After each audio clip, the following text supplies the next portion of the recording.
నమస్తే అన్న, మీ పేరు? నమస్తే అండి, నా పేరు విశ్వ. ఏం చేస్తుంటారన్న? నేను ఇక్కడ ఒక గవర్నమెంట్ దాంట్లో అవుట్సోర్సింగ్ ఎంప్లాయ్గా చేస్తున్నానండి.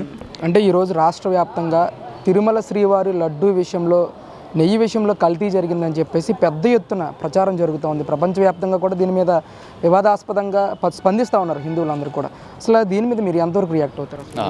మొదటగా మనకి తిరుమల తిరుపతి దేవస్థానం అనేది ఒక ఆంధ్రప్రదేశ్, అలానే భారతదేశం, అలానే ఈ ప్రపంచంలోనే ఎంతో ప్రాముఖ్యత గల ప్రదేశం అండి. అలాంటి ప్రదేశంలో మనం చాలా నిష్టగా ఉంటాము. ఎవరైనా కానీ మన ఇప్పుడు ఏదైతే చెప్పానో ఆంధ్రదేశం నుంచి కానీ భారతదేశం నుంచి కానీ ప్రపంచ నలుమూలల నుంచి వచ్చేవాళ్ళు ఒక స్పిరిచువల్ దానికోసం ఒక నిష్టగా బయలుదేరే ముందే ఎంతో నిష్టగా బయలుదేరి అక్కడికి వెళ్ళిన తర్వాత ఆ వెంకటేశ్వరుని దర్శించి మళ్ళీ వచ్చి ఆ తర్వాత మళ్ళీ ఏదైతే ప్రసాదం అందించారో ఆ ప్రసాదానికి పూజ చేసి 10 మందికి పంచుతారు. ఎందుకు పంచుతారంటే ఆ దర్శనం కలిగిన భాగ్యాన్ని పంచుకోవటం కోసం. అలాంటి ఒక దాంట్లో ఇలాంటిది జరిగిందనేది చాలా దురదృష్టకరం. సో అది ఏదైతే జరిగిందో దాన్ని ఈ మధ్య వచ్చిన ఈ వార్తని ఎంత తొందరగా అయితే వీళ్ళు ఆల్రెడీ దానికి సంబంధించిన వార్తలు బయటకు వచ్చినాయి, ల్యాబ్ టెస్ట్ రిపోర్ట్ సంబంధించినవి కూడా బయటకు వచ్చినవి. అలాంటివి ఎవరు చేశారు, ఎందువల్ల చేశారు, ఎందుకు జరిగింది ఇలాంటిది అనే దాని మీద చర్యలు తీసుకొని ఇలాంటివి ఇంకొకసారి జరగకుండా కఠినమైన చర్యలు తీసుకొని అలానే తిరుమల తిరుపతి దేవస్థానానికి ఉన్న ప్రాముఖ్యతని, అంటే ఒక తిరుమల తిరుపతి దేవస్థానం 2019 నుంచి 2024 మధ్యలో ఏమైతే జరిగిందో, అంటే మనం ఒక తిరుమల తిరుపతి దేవస్థానానికి వెళ్తున్నాం అంటే ప్రతి సంవత్సరం వెళ్ళాలి అనే దీంట్లో అందరూ వెళ్తారండి. అలాంటిది మనకి కాలినడకం ద్వారా వెళ్ళే భక్తులు ఉంటారు, తర్వాత సర్వదర్శనంకి వెళ్ళే భక్తులు ఉంటారు. ఇలాంటి భక్తులకి ఒక్కొక్కసారి అక్కడ ఉన్న క్రౌడ్ని బట్టి రష్ ఎక్కువ అవుతా, దాన్ని బట్టి కొంచెం సమయం ఎక్కువ పడుతూ ఉంటుంది. అలాంటి టైంలో ఇంతకుముందు ఎన్ని ప్రభుత్వాలు ఉన్నా కానీ అది ప్రభుత్వానికి సంబంధించింది కాకుండా తామంతా ప్రభుత్వం ఏం చేసేవాళ్ళంటే ఆ కంపార్ట్మెంట్లో ఉన్న భక్తులకి ఆ టైంకి ఫుడ్ కానీ, ఆ టైంకి పాలు కానీ, పసిపిల్లలకి ఏదైతే ఉన్నాయో అవి అందిస్తూ ఉండేవాళ్ళు. ఎండాకాలంలో మజ్జిగ కానీ కాలినడక వెళ్ళే భక్తులకి ఎటువంటి అసౌకర్యం కలిగించకుండా చేస్తూ ఉండేవాళ్ళు. కానీ గత 4-5 సంవత్సరాల్లో కోవిడ్ ప్రోటోకాల్ అని చెప్పేసి ఏదైతే చెప్పారో దాని తర్వాత కూడా అవే కంటిన్యూ చేస్తూ భక్తుల్ని చాలా ఇబ్బందికి గురి చేశారు. అలానే కాకుండా ఇతర హిందూ దేవాలయాల మీద చాలా దాడులు జరిగినాయి. అలాంటి దాడుల్ని ఖండించకపోగా మళ్ళీ కొంచెం తప్పుగా మాట్లాడారు, దురుసుగా మాట్లాడారు. సో అది అనేది తప్పు.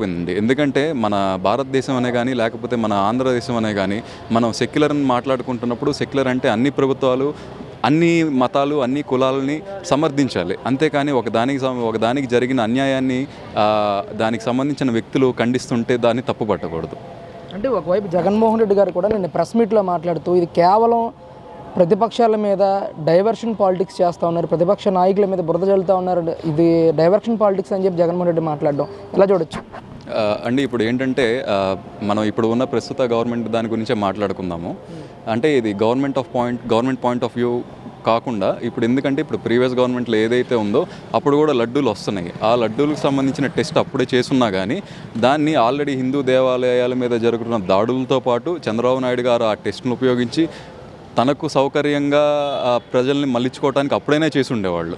కానీ ఇప్పుడేదో సపోర్టివ్గా చేసుకుంటున్నారనే మాట అనేది వాస్తవం కాదండి. ఇదేంటంటే తిరుమల తిరుపతి దేవస్థానం ఎప్పటి నుంచో ఏంటంటే అది అసలు గవర్నమెంట్కి సంబంధించినది కాదు, అదొక పుణ్యక్షేత్రము. అది ఈ గవర్నమెంట్ ఆ గవర్నమెంట్ కానీ ఇప్పుడు ఏదైతే 2019 నుంచి 2024 మధ్య ఉన్న ప్రభుత్వం దాన్ని బాగా వదిలేసి దానికి సంబంధించిన పట్టించుకోవడం వల్ల ఇలాంటి జరిగినాయి అని చెప్పేసి అనుకుంటున్నామండి. ఈ మధ్యకాలంలో మీరు ఏమైనా తిరుపతి వెళ్ళారన్నా? వెళ్ళామండి, పోయిన సంవత్సరం వెళ్ళాము, అలాగే మళ్ళీ వచ్చే వారం వెళ్తున్నాము. అదే చెప్పాను కదండి, ఏంటంటే మన వెంకటేశ్వర స్వామి అంటే మన ఇలవేల్పు.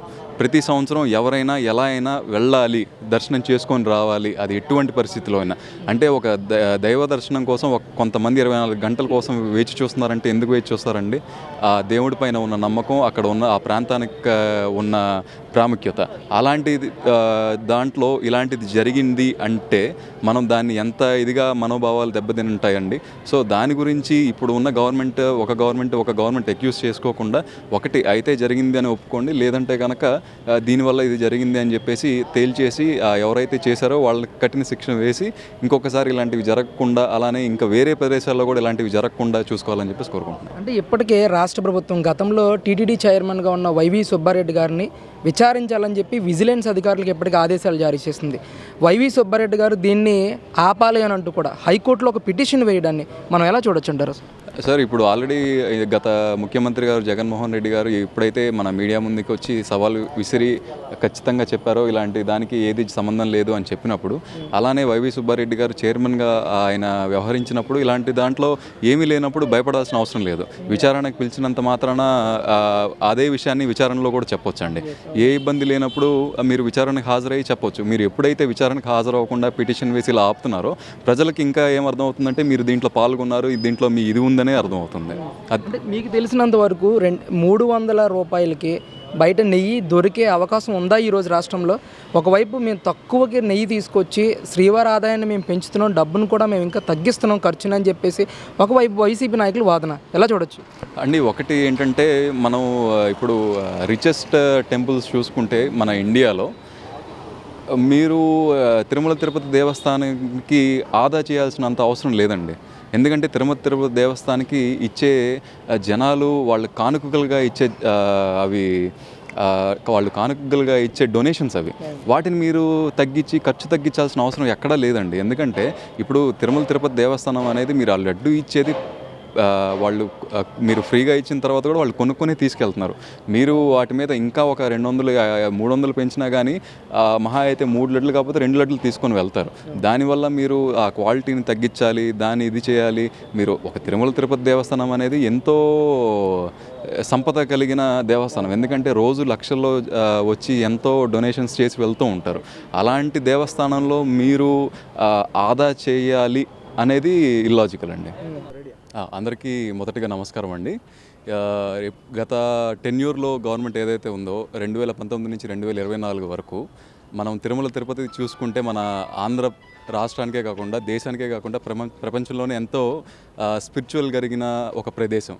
అలాంటి ప్రదేశాన్ని గత 5 సంవత్సరాల్లో ఎలాంటి దృష్టికి తీసుకొచ్చారంటే ప్రతి సంవత్సరం మన రాష్ట్రంలోనే కాదు, మన దేశంలోనే కాదు, బయట నుంచి కూడా అట్లీస్ట్ ఒక సంవత్సరంలో ఒకసారైనా తిరుమలకి వెళ్ళాలి అనే ఆలోచనలో ఉంటారు ఇక్కడ. అలాంటిది ఏం చేశారంటే ప్రతిసారి అక్కడ వెళ్ళిన ఇంతకుముందు ఎలా ఉండేదంటే కింద నుంచి నడకదారిలో వెళ్ళే వారికి, పైన కపాంట్పేటలో ఉండే వాళ్ళకి, క్యూ లైన్లో వెయిట్ చేసే వాళ్ళకి ఆ టైంలో ఏదైనా ఫుడ్ కానీ లేకపోతే చిన్నపిల్లలకి పాలు కానీ ఇవన్నీ అందిస్తూ ఉండేవాళ్ళు. కానీ గత 4 సంవత్సరాలుగా ఏం చేశారంటే కోవిడ్ ప్రోటోకాల్ అనే ఒక కారణం చూపించి ఏవి అందించకుండా అమ్మో తిరుమల వెళ్ళాలా అనే ఒక భయానికి తీసుకొచ్చారు. ఆ తర్వాత అక్కడ ఒక హైజీన్ అనే ఉంటుంది. అది ఒక ప్రాంతం ఏంటంటే ఒక స్పిరిచువల్ ప్లేస్. ఎంతోమంది ఎన్నో బాధలతో అక్కడికి వెళ్ళి అక్కడ ఒక స్పిరిచువాలిటీ పొంది వెనక్కి వద్దాం అనుకుంటారు. కానీ అలాంటి ప్రదేశానికి వెళ్ళాలంటే భయపడే ఒక విధంగా క్రియేట్ చేశారు.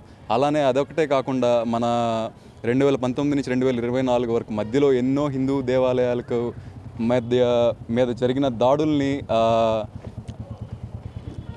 చెప్పటం, వాటికి సంబంధించి యాక్షన్ తీసుకోకపోవటం కాకుండానే మళ్ళీ దాని గురించి తప్పుగా మాట్లాడారు ఎంతో దానికి సంబంధించిన మంత్రులు.